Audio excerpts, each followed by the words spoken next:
Okay, I'm here with Father Daniel Bajurski, who is the president of Our Lady of Bethesda Retreat Center.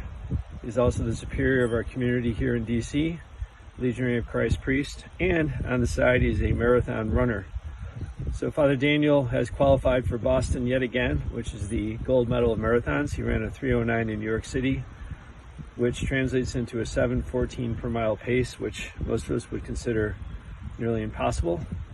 And this is his third marathon, and we're just 1 month out, Father Daniel. So what does Boston mean to you on a personal level? Boston is just an accomplishment. I remember about 10 years ago when I started running, there was a dad at the school I was working at who was training for the Detroit Marathon, and I had told him I had run a pretty long distance at a certain pace, and he said, "You know what, Father, if that's true, you could run the Boston Marathon." So he planted a seed in my mind and just kind of went for a goal, and that's where my trying to run the Boston Marathon started way back in 2010, and thanks be to God, I've been able to qualify 3 times.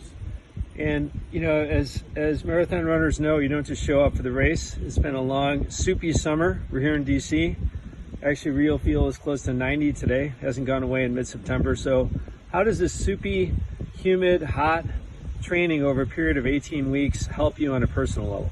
Well, like you, Father Michael, who are training for the Marine Corps Marathon here, it was a very hot summer, but I think it is a parallel to God's grace, right? We have to persevere in God's grace, and there are bumps along the way, there are obstacles, but if you push through the perseverance of sometimes our weak human nature, I think running has to do that. You wake up and it's hot and humid, but you know what? I've got a goal in mind, and that finish line is really, I guess we could apply that spiritually to the finish line in heaven, right? There's going to be obstacles, but the more obstacles we overcome, the better we're going to be prepared to enter that final gateway of heaven. And speaking of obstacles, I think we've all been through injuries. You've had a couple yourself, and I think most people would just say, okay, I just need to hang up the shoes and wait to get better. But I think for those of us who run marathons, we find a way to get back on the trail, and that's something you've done as well, right? Right, you never give up hope. I think in the midst of injuries, you do have that thing going through your mind, am I just quit? You know, it's maybe easier to quit, but hope tells us, no, we got to spur ourselves on to maybe more difficult things, right? So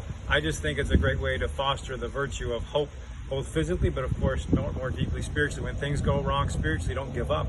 You always have to focus your mind, especially on Christ, and knowing that He's really won the final victory for us.